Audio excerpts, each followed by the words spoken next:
අපි හැමෝම දන්නවා අවුරුදු කිහිපයකට කලින් වෙච්ච පාස්කු ප්‍රහාරය ගැන විමර්ශන ඉතාම කඩිනම් වෙලා යනවා කියන එක දැන් මේ රටේ පේන්න තියෙනවා.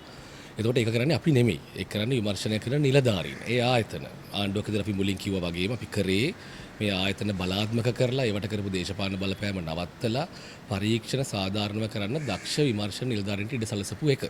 මම හිතන්නේ ඒකේ ප්‍රතිඵල දැන් පේන්න තියෙනවා.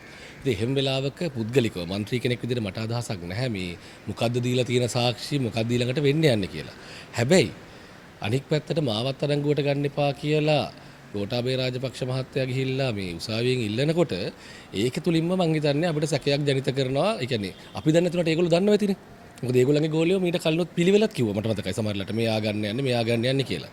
ඒක අපි දන්නේ නැති වුණාට සමහර විට ඒ වැඩේ කරන්න සම්බන්ධ වෙච්ච මිනිස්සු මම හිතන්නේ දන්නවා මොකක්ද උනේ මොකක්ද කරේ කියලා. ඉතින් ඔය මාවත් අරංගුවට ගන්න එපා කියලා ඉල්ලා සිටීමත් මම හිතන්නේ අපිට වගේ මේ රටේ සාමාන්‍ය මිනිස්සුන්ටත් ඊටාම බරපතල සැකයක් ඇති වෙනවා. ඒකේ කවුරුවත් ගිහිල්ලා දැන් වාස්තු ප්‍රහාර වලට මාවත් අරංගුවට ගන්න එපා කියලා නිකන් කෙනෙක් ඉල්ලන්නේ නැහැ. එතකොට සම්බන්ධයක් තිබිය යුතුයි.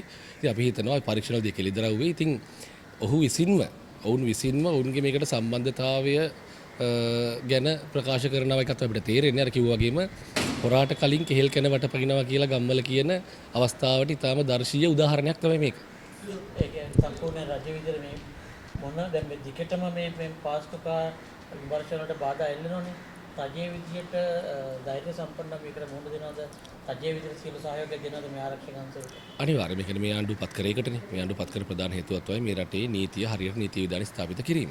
ඒකට ඒක දැල්ලා මේ අවුරුදු දෙකමාරේ මූලික පියවර තියලා තියෙනවා. මේක තමයි නිලධාරීන් කොන්ද කෙලින් තියාගෙන කටයුතු කරන්නේ. ඉතින් ඉදිරියටත් ඒ අදාළ සියලුම ශක්තිය. ඒ කියන්නේ අපි කරන්නේ මේ ආයතන වලට අදාළ ශක්තිය ලබා දීලා ඒගොල්ලන්ට හරියට මේ ක්‍රියාත්මක කරලා දාලා පසුබිම හදන එක, දේශපාලන බලපෑම නවත්තන එක.